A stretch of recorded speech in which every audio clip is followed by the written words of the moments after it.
Papy, tu peux écouter un truc? Enfin, si t'as le temps, c'est important. Enfin, je crois.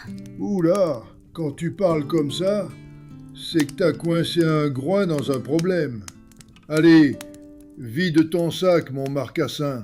Je suis tout à toi. Bah, c'est à propos de Malo. Tu sais, quand on s'est moqué parce qu'il boitait, c'était pas gentil. Ah ça, non.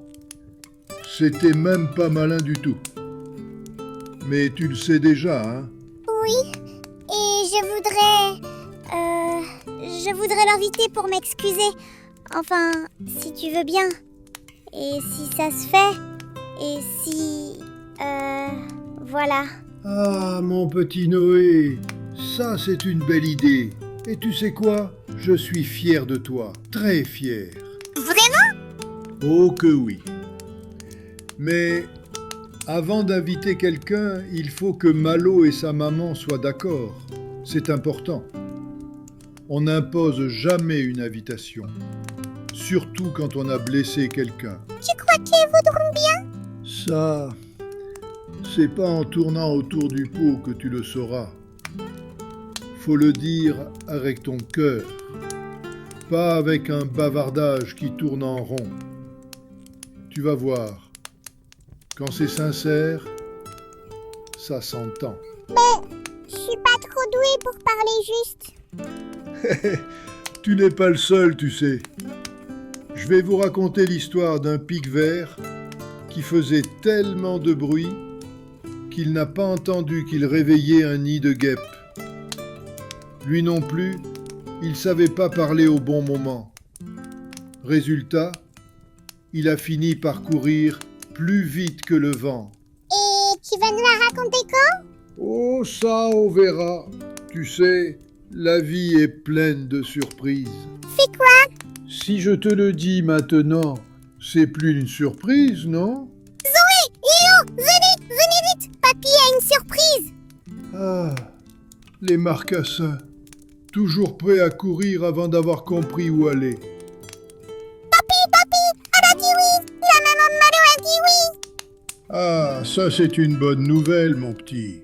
Et Malo, il est d'accord aussi? Oui, il vient jouer avec nous cet après-midi. Et sa maman a porté même une galette aux châtaignes pour le goûter. Oh, trop bien. Je lui prêterai la conseil. Il pourra choisir son yeux préféré. Ouais, super, trop bien. Et moi, je lui montrerai mes Legos. Les gros, là, les costauds. Eh ben, il va être accueilli comme un roi, ce petit Malo. Et puis après le goûter, Papy va nous raconter l'histoire du pic-vert qui... Ça, c'était peut-être une surprise, Noé. Noé, qui dit tout avant l'heure. Bah ouais, Noé, c'est plus une surprise si tu le dis avant. Oups, désolé, je parlais trop. C'est pour ça qu'on s'entraîne, mon marcassin. Oh, ça doit être Maillot. Je vais ouvrir. Allez, les marcassins, approchez un peu. Il est temps que je vous parle. Ce soir, j'ai une surprise pour vous. Je vous l'avais dit, c'est une histoire. Eh oui, Noé. Je vais vous raconter l'histoire du pic-vert. Dites, monsieur Papy, vous croyez que je peux rester pour écouter la surprise? Moi aussi? Bien sûr, Malo. Ici, tout le monde est bienvenu. Allez, asseyez-vous. Bon, écoutez bien. C'est l'histoire d'un pic-vert qui passait ses journées à tambouriner sur tout ce qui se trouvait sur son chemin. Bim sur un tronc, bam sur une branche, et même paf sur un vieux tonneau abandonné. Un jour, tellement occupé à faire son vacarme, il n'a pas entendu qu'il réveillait un nid de guêpes juste au-dessus de sa tête. Alors là, les guêpes sont sorties comme une armée en colère. Et le pic-vert a compris, un peu tard, que même pour un pic-vert, avec les guêpes qui s'y frottent, s'y piquent. Voilà, Une bonne leçon, n'est-ce pas? Mais ce soir, la surprise, ce n'était pas l'histoire. Ce soir, on va tous au manège. Mais, Monsieur Papy, comment je vais faire pour rentrer chez moi? Ma maman veut pas que je marche tout seul dans la forêt quand il fait noir. Ne t'inquiète pas, Malo.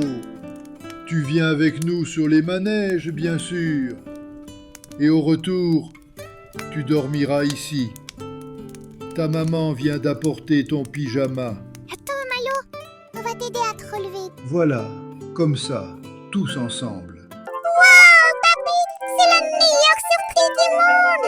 Regarde, mon cheval galope plus vite que les tiens. Je crois que j'ai même moins mal à la jambe quand ça tourne. Moi, j'ai mangé la moitié de ma pomme d'amour sans m'en rendre compte. Bon, on dirait que vous avez bien profité. Souvenez-vous, les marcassins. Quand on parle trop, on n'écoute plus rien. Et quand on n'écoute plus rien, on passe à côté des plus belles surprises. Et la prochaine fois, je vous parlerai d'un blaireau qui voulait toujours avoir raison. Toujours. Même quand il s'obstinait à dormir dans le mauvais terrier. Mayo, pourquoi tu pleures? T'as mal? Viens, on va t'aider à descendre. Non, Zoé. Je pleure parce que je suis content. C'est la première fois qu'on me traite comme tout le monde. Pas comme le sous-sanglier handicapé. Tu sais, mon petit, pour nous, tu es juste Malo. Et tu seras toujours accueilli, les pattes grandes ouvertes.